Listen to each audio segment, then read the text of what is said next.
Hello दोस्तों, आज हम लोग बात करेंगे कि वीज़ा और पासपोर्ट क्या होती है, इसमें क्या अंतर है। बहुत लोग ये कन्फ्यूज हो जाते हैं कि वीज़ा और पासपोर्ट क्या एक ही चीज़ है, अलग-अलग चीज़ है। तो हम लोग आज वीज़ा और पासपोर्ट के बीच का अंतर, ये कहाँ से किसके द्वारा कौन देता है, तो हम इसके बारे में आज जानेंगे। तो स्टार्ट करते हैं अपने टॉपिक को। तो पासपोर्ट और वीज़ा, देखिए पासपोर्ट क्या होती है। तो पासपोर्ट इशू किया जाता है आपके गवर्नमेंट के द्वारा। मतलब आप ट्रेवल करना चाहते हैं एक कंट्री से, अपने कंट्री से किसी और कंट्री, तो आपके गवर्नमेंट के द्वारा आपको दिया गया परमिशन, या आप लेते हैं अपने गवर्नमेंट से परमिशन कि हम इस कंट्री में ट्रेवल करना चाहते हैं। तो जो परमिशन आपको दिया जाता है वो पासपोर्ट के फॉर्म में दिया जाता है कि हाँ आप एलिजिबल हैं, आप ट्रेवल कर सकते हैं इस डेस्टिनेशन पर। तो पासपोर्ट का सिंपली मीन्स क्या हुआ कि give a permission by your government और your authority to travel a prospective destination. तो passport simply we can say that कि आपको मिला हुआ परमिशन किसके लिए, कि आप एलिजिबल हैं अपने डेस्टिनेशन जहां आप ट्रेवल करना चाहते हैं उस कंट्री के लिए आप जा सकते हैं, आपको हमारे तरफ से परमिशन मिल चुकी है। तो ये खुद के गवर्नमेंट के द्वारा इशू किया जाता है, मिलता है तो परमिशन। और वीज़ा, देखिए वीज़ा क्या होता है कि वीज़ा आप जो डेस्टिनेशन में आप जहाँ ट्रेवल करने जा रहे हैं, किस कंट्री में जा रहे हैं, उस कंट्री या वहाँ के अथॉरिटी द्वारा आपको मिला हुआ परमिशन कि हाँ आप मेरे यहाँ आ सकते हैं, आपका स्वागत है। हाँ, तो ओके, तो आपको जो परमिशन मिलता है उस कंट्री के द्वारा, उसको कहते हैं वीज़ा। अब देखिए वीज़ा फ्री क्या होता है क्या नहीं, बहुत लोग न्यूज़ में रहते हैं कि आप विदाउट वीज़ा ट्रेवल कर सकते हैं। तो इसके बारे में अभी हम लोग डिटेल में जानकारी लेंगे। तो सबसे पहले बस इतना ही जानते रहिए कि पासपोर्ट और वीज़ा क्या होता है। तो पासपोर्ट आपके कंट्री के द्वारा आपको मिलता है, और वीज़ा क्या होता है कि आप जिस डेस्टिनेशन में ट्रेवल करने जा रहे हैं वहाँ के अथॉरिटी के द्वारा आपको दिया गया परमिशन कि हाँ हमारे यहाँ आप आ सकते हैं। तो उसको हम लोग वीज़ा कहते हैं। हम लोग समझ लेते हैं एक एग्जांपल के तौर पर कि मान के चलिए ये इंडिया हो गया, ठीक है, और ये हो गया जापान, और ये हो गया हम, ठीक है। आपको ट्रेवल करना है जापान, तो आप डायरेक्ट जापान नहीं जा सकते हैं, आपको पहले खुद के गवर्नमेंट से एक परमिशन लेना पड़ेगा कि बताना पड़ेगा कि हम जापान जाना चाहते हैं इस फलाने फलाने काम से, ठीक है।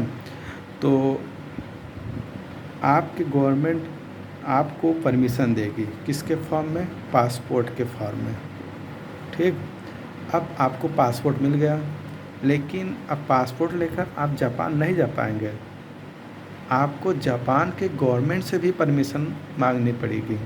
तो आपको जापान के गवर्नमेंट अगर परमिशन देती है कि हाँ आप आ सकते हैं, तो वो एक वीज़ा के फॉर्म में देगी, तो आपको वीज़ा मिलेगा, हाँ आपका मेरे यहाँ स्वागत है, ठीक है।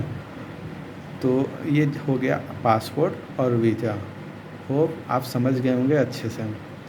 तो पासपोर्ट और वीज़ा के अलावा आप जान लेते हैं कि पासपोर्ट इंडेक्स तैयार कौन करता है। अभी हाल ही में न्यूज़ रिसेंटली आई है कि हैनले पासपोर्ट इंडेक्स 2020-24 तैयार हुआ था, जिसमें भारत की पोजीशन थोड़ी अच्छी नहीं आई, एक स्पॉट नीचे हो गया भारत। तो जान लेते हैं कि हैनले पासपोर्ट इंडेक्स क्या होता है। हेनले पासपोर्ट इंडेक्स यह एक रैंकिंग तैयार करती है। कैसा रैंकिंग? कि आप विदाउट ए वीज़ा अपने पासपोर्ट से कितने नंबर ऑफ़ डेस्टिनेशन ट्रेवल कर सकते हैं। मतलब कि सीधा सीधा हम लोग ये कह सकते हैं कि आपकी पासपोर्ट कितनी पावरफुल है। ठीक, इसका मतलब हुआ कि ranking of all the world's passport according to number of destination, okay, access without a prior visa. ठीक, ranking of all the passport without a prior visa, कि आप कितने डेस्टिनेशन में विदाउट वीज़ा को ट्रेवल कर सकते हैं खुद के पासपोर्ट से। तो ये हेनले पासपोर्ट इंडेक्स ये तैयार करता है रैंकिंग। तो अब देखिए, पहले सबसे पहले ये जान लेते हैं कि ये हेनले पासपोर्ट इंडेक्स आया कब था। ये आया था आपका 2006 में। हेनले पासपोर्ट इंडेक्स मतलब रैंकिंग तैयार करना कब से शुरू हुआ? 2006 से। अब ये कितने कंट्री का रैंक तैयार करता है? ये रैंक तैयार करता है 199 कंट्रीज़ का। ठीक, इतने कंट्री आज तक 2024 में आ चुके हैं। अब सबसे बड़ी बात यह है कि ये रैंक तो तैयार कर दिया, ठीक है, लेकिन हेनले जो है वो डाटा जो कलेक्ट करता है रैंक को डिटरमाइन करने के लिए, रैंक देने के लिए, वो डाटा मिलता कहाँ से है इसको? तो हमारे पास एक बॉडी है जिसका नाम है IATA। ये क्या काम करता है? ये डाटा कलेक्ट करता है अलग अलग कंट्री से। ठीक, IATA का पहले जान लेते हैं कि पूरा नाम क्या है। इसका पूरा नाम है इंटरनेशनल एयर ट्रांसपोर्ट एसोसिएशन। ठीक है, इंटरनेशनल एयर ट्रांसपोर्ट एसोसिएशन। ठीक, ये डाटा कलेक्ट करता है और ये डाटा जो कलेक्ट करता है उससे हेनले पासपोर्ट जो होता है वो रैंकिंग तैयार करती है। तो अब जान लेते हैं कि हेनले पासपोर्ट जो रैंक तैयार किया है उसमें 2024 के हिसाब से टॉप स्पॉट पर कौन है। तो टॉप स्पॉट पर इस बार हम लोग का फ्रांस आया है। क्या? फ्रांस। फ्रांस के बाद कौन है? फ्रांस के बाद जर्मनी, जर्मनी के बाद Italy, Japan, Singapore and Spain. बस इतना ही लिख लेते हैं, सिंगापुर, स्पेन। अब हम लोग सबसे बड़ी चीज़ ये जान लेते हैं एग्ज़ाम पर्सपेक्टिव से, क्या इम्पोर्टेंट है इंडिया की पोजीशन। ठीक है, इंडिया की रैंकिंग क्या है? तो इंडिया की रैंक इस बार एक स्पॉट नीचे हुआ, डिक्लाइन हुआ। 2023 में कितनी थी? 84। और इस बार कितना हुआ 2024 में? 85। देखिए, एक रैंक गिरा है, मतलब पोजीशन इंडिया की एक रैंक ख़राब हुई है। लेकिन सरप्राइज़ की बात क्या है? कि सरप्राइज़ की बात यह है कि एक स्पॉट खोने के बावजूद जो कंट्री की संख्या है, कौन से वीज़ा फ्री कंट्री, मतलब आप अपने पासपोर्ट से ट्रेवल कर सकते हैं, तो वो पहले 60 थी, अब 62 हो गई है। मतलब आप 62 कंट्री में विदाउट वीज़ा ट्रेवल कर सकते हैं। अब देखिए, वीज़ा फ्री पहले जान लेते हैं कि वीज़ा फ्री क्या होता है। वीज़ा फ्री का मतलब होता है कि आप कितने कंट्री में विदाउट ए वीज़ा अपने पासपोर्ट के द्वारा ट्रेवल कर सकते हैं। और ये तैयार कैसे होता है? ये तैयार करता है हेनले पासपोर्ट। देखिए, आपका जितने अच्छी रैंक रहेगी, आप उतनी ही कंट्री में विदाउट वीज़ा पर मतलब उस देश से परमिशन लेने की ज़रूरत नहीं है। आपको आपके पासपोर्ट से ही आप उस डेस्टिनेशन पर ट्रेवल कर सकते हैं।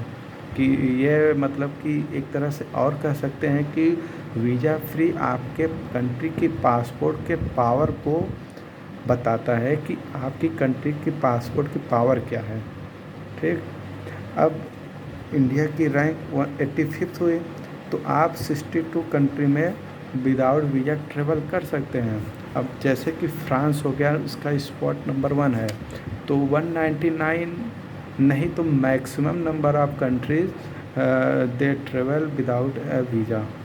ठीक है, मतलब कि फ्रांस के लोग विदाउट वीज़ा ट्रेवल कर सकते हैं मैक्सिमम कंट्री में।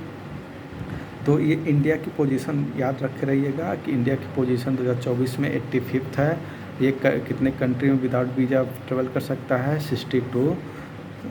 इसके अलावा हम लोग थोड़ा अपने नेबर के बारे में जान लेते हैं, पड़ोसी देश के बारे में। ठीक है, जैसे पाकिस्तान हो गया। पाकिस्तान 2023 में भी 106 रैंक पर था और 2024 में भी।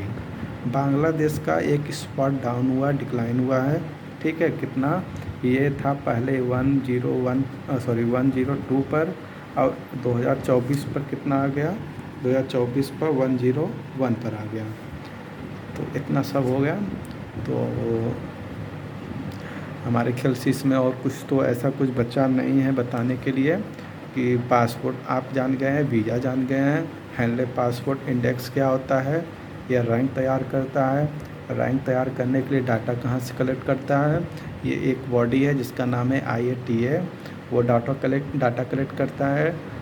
डाटा कलेक्ट करके उसी के डाटा से हैंडले जो रहता है वो पासपोर्ट वो रैंक तैयार करता है। तो इस बार 2024 में टॉप स्पॉट पर कौन है, फ्रांस। और इंडिया की पोजीशन 85th। ठीक है, और विदाउट वीज़ा कितने कंट्री में ट्रेवल कर सकता है, 62 कंट्री में। ठीक, ओके। तो हम लोग अपने टॉपिक को ख़त्म करते हैं। Good bye.